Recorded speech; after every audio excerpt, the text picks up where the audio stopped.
You need a root canal on tooth number 14, Dr. Gaverly said, pointing at the X-ray with his pen. I stared at the image. My tooth looked fine to me. It's decaying from the inside, he continued smoothly. Very common. We need to act fast. Something felt wrong. I couldn't explain it, but I trusted him. He'd been my dentist for 8 years. That decision would cost me everything I had left. I first met Dr. Gaverly at a dental convention my friend Tina Anna dragged me to in 2015.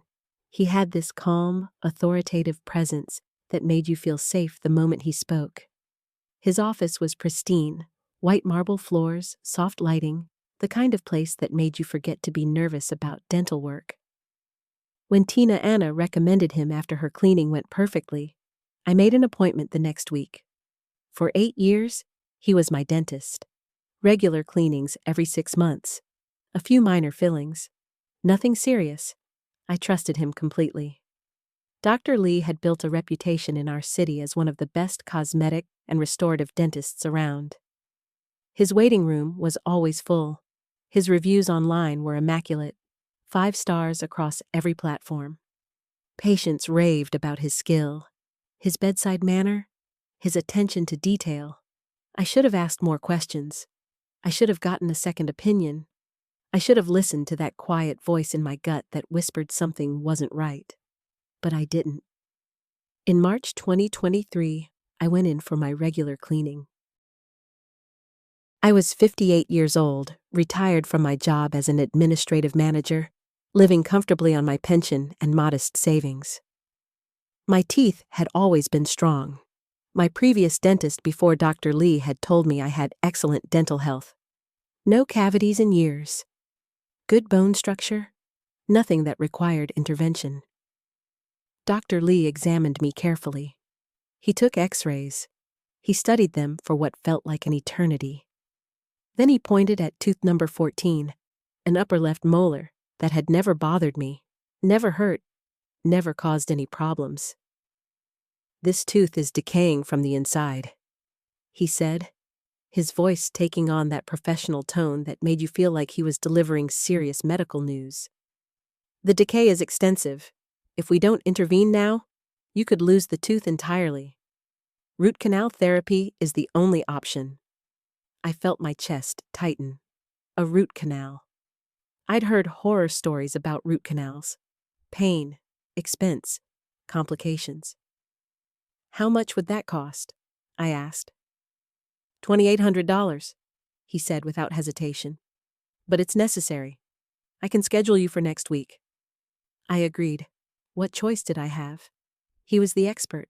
I was just the patient. The root canal took 3 hours. It was painful despite the anesthesia. My jaw ached for days afterward. The tooth felt different. Dead, hollow, fragile. Dr. Lee fitted it with a crown. Another $1,500? Total cost? $4,300. I paid it without complaint. He'd saved my tooth after all. But something continued to nag at me. A small voice in the back of my mind. The tooth didn't hurt before the procedure. It still didn't hurt after. It felt exactly the same as it had before. He told me it was decaying. I tried to ignore it. 6 months later, I went back for my cleaning. Dr. Lee examined me again. He frowned at the X-rays. Tooth number 3, he said, pointing at another upper molar on the opposite side. This one's starting to show signs of internal decay as well. We should address it before it becomes a serious problem. Another root canal. Another $2,800. Another crown. Another $1,500. I was starting to notice a pattern, but I still didn't want to believe it. Dentists were professionals. They took oaths. They wouldn't lie to patients for money. Would they? Over the next 18 months, Dr. Lee identified problems with 6 more teeth. Each one required a root canal. Each one required a crown. Each extraction of healthy tooth structure cost me between $4,000 and $5,000. By the time I realized what was happening, I'd spent nearly $35,000 on procedures I never needed. The moment I finally understood came on a Tuesday afternoon in October 2024. I'd been experiencing some general jaw discomfort, nothing serious, but I decided to get a second opinion.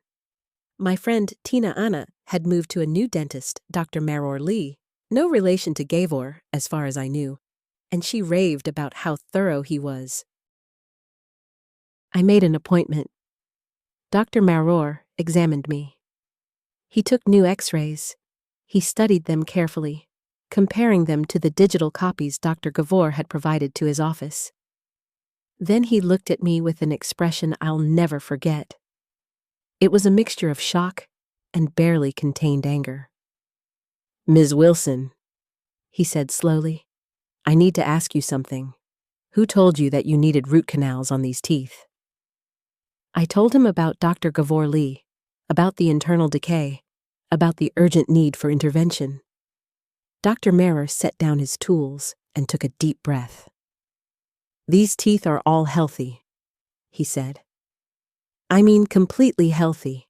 There's no decay, no damage, no reason for any of these procedures. The root canals were completely unnecessary. The crowns were unnecessary.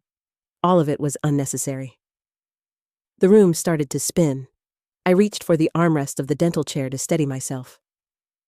"What do you mean, unnecessary?" I whispered. "I mean," Dr. Maror said carefully, "that your dentist performed elective procedures on healthy teeth and charged you tens of thousands of dollars for treatments you didn't need. This is fraud. This is a serious ethical violation. This is a crime." Everything I thought I knew about Dr. Gavor Lee shattered in that moment. I spent the rest of that day in a daze. I called Tina Anna and told her what had happened. She went pale. She'd recommended him to me. She felt responsible, even though this wasn't her fault. "You need to report him," she said immediately. "To the state dental board, to the police.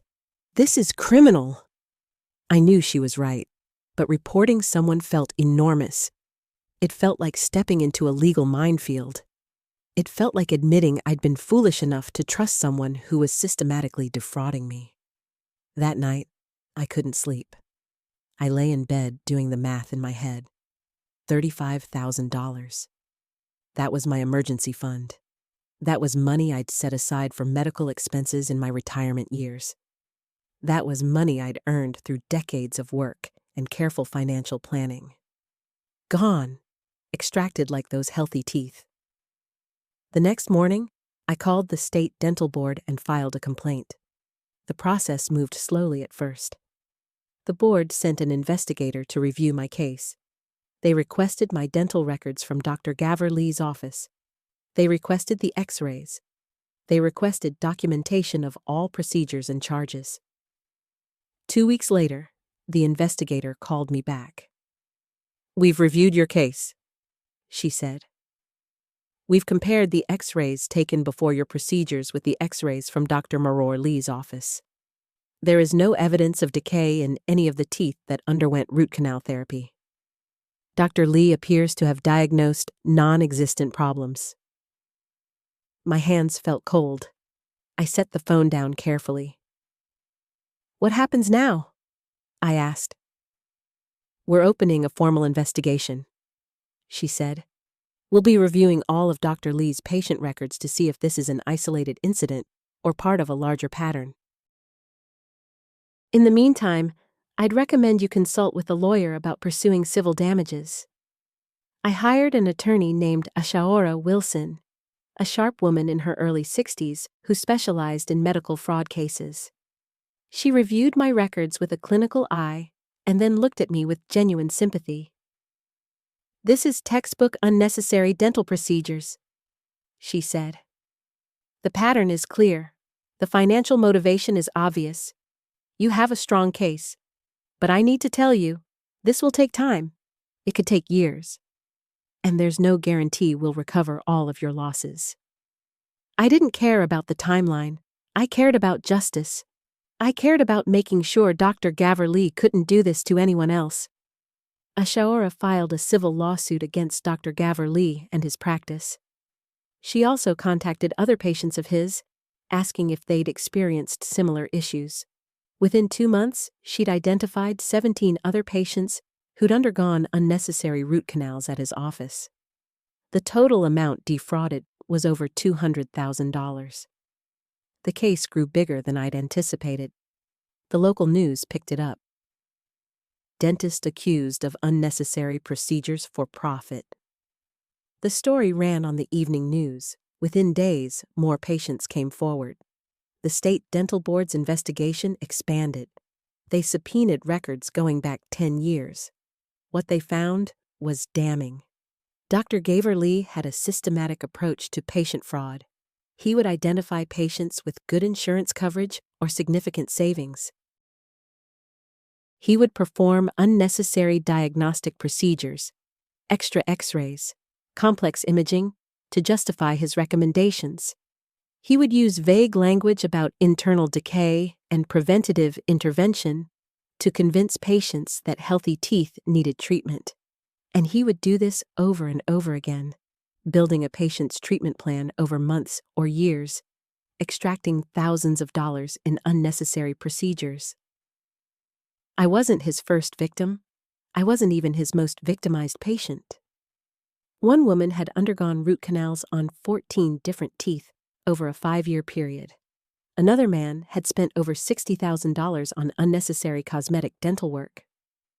The state dental board suspended Dr. Gaverly's license pending a formal hearing. Criminal charges were filed for fraud and practicing dentistry in a manner that violated patient trust. The civil lawsuit proceeded through discovery. Ashaora deposed Dr. Lee. I watched the video recording in her office. He was calm, professional, unapologetic. He claimed that his diagnostic methods were simply more advanced than other dentists. He claimed that he was being proactive in preventing future dental problems. He claimed that his patients had all consented to treatment. But the X-rays told a different story. The records told a different story. The pattern told a different story. On a cold morning in February 2025, I sat in a conference room with Ashaora and the legal team representing Dr. Gaverly's practice. They offered a settlement. $28,000. It was less than what I'd spent, but it was something. I wanted to refuse it. I wanted to take this to trial. I wanted a jury to hear my story and see the evidence and render a verdict that would destroy Dr. Lee's reputation permanently. But Ashaora advised caution. Settlements are guaranteed money, she said. Trials are uncertain. He could claim his diagnostic methods were legitimate. He could argue that you consented to the procedures. A jury might not understand the technical dental issues. We could win big, or we could win small, or we could lose entirely. I thought about that for a long time. I thought about years of depositions and court appearances. I thought about the emotional toll of reliving my betrayal over and over again in a courtroom. I accepted the settlement, but accepting money didn't make me feel better. It didn't restore my trust in the medical profession. It didn't give me back the money I'd lost, or the time I'd wasted, or the sense of violation I felt every time I thought about Dr. Gaverly examining my teeth and lying to my face about what he saw. The State Dental Board held a formal hearing in April 2025. I testified. I described how I'd trusted Dr. Lee completely. I described the procedures he'd recommended. I described the moment when Dr. Maror told me my teeth were healthy. I described the financial impact on my retirement. Dr. Gaverly's license was permanently revoked. He was also convicted of fraud in criminal court. He received a sentence of 3 years in prison and was ordered to pay restitution to his victims. But those consequences, while significant, didn't feel like enough. They didn't restore what I'd lost. They didn't undo the damage to my savings or my sense of security in my retirement years. What they did do was force me to reckon with a hard truth. I had been naive. I had trusted an authority figure without question. I had ignored the small voice in my gut that told me something was wrong. I had allowed myself to be victimized because I didn't want to believe that someone I trusted could deliberately harm me. In the months after the settlement, I struggled with anger and betrayal. I'd been careful with my money my entire life. I'd worked hard. I'd saved diligently. And in the span of 18 months, a man I trusted had stolen a significant portion of my retirement security through deliberate deception. I started researching dental fraud. I learned that it was far more common than I'd realized. Unnecessary procedures, inflated costs, unnecessary treatments. They happened in dental offices across the country every single day. The American Dental Association acknowledged the problem, but seemed powerless to stop it. I also learned that I wasn't alone. Tinana had called me one evening to tell me that another friend of hers had experienced something similar with a different dentist. She'd undergone unnecessary cosmetic procedures that cost her over $12,000. "How did you know to get a second opinion?" Tinana asked me one afternoon as we sat in her kitchen. "I didn't know," I said honestly. "I just had this feeling, this nagging sense that something wasn't right. And I'm grateful I listened to it, because if I hadn't, I probably would have kept going back to him, and he probably would have recommended more procedures, and I would have kept paying." "That's the scary part," Tinana said. "He was so good at making it sound legitimate. I never would have questioned him either." By the fall of 2025, 6 months after Dr. Gaverly's license was revoked, I had begun to rebuild my sense of financial security. The settlement money had helped, though it was still less than what I'd lost. I'd also become something of an advocate for dental fraud awareness. I gave talks at community centers about how to identify unnecessary dental procedures. I helped other patients who suspected they'd been defrauded to gather documentation and file complaints. I learned to get second opinions on any major dental work. I learned to ask questions instead of simply accepting a dentist's recommendations. I learned to trust my instincts when something felt off. But I also learned something deeper. I learned that vulnerability wasn't a character flaw. I learned that trusting people wasn't naive. It was human. What was important was learning to trust carefully, to verify, to ask questions, and to listen to that small voice inside that sometimes knows something is wrong before our rational minds can articulate why. Today, I'm careful about who I trust, but I haven't become cynical. I still see dentists regularly. I still get my teeth cleaned. I still trust most medical professionals to act in my best interest. But I verify. I ask questions. I get second opinions on anything significant. The money I lost is gone, but the lessons I learned are invaluable. I survived Dr. Gaverly's fraud. I reported him. I helped protect other patients. And I learned to trust myself. If you suspect you're being defrauded by a healthcare provider, get a second opinion immediately. Don't wait like I did. Hit follow if this hit close to home.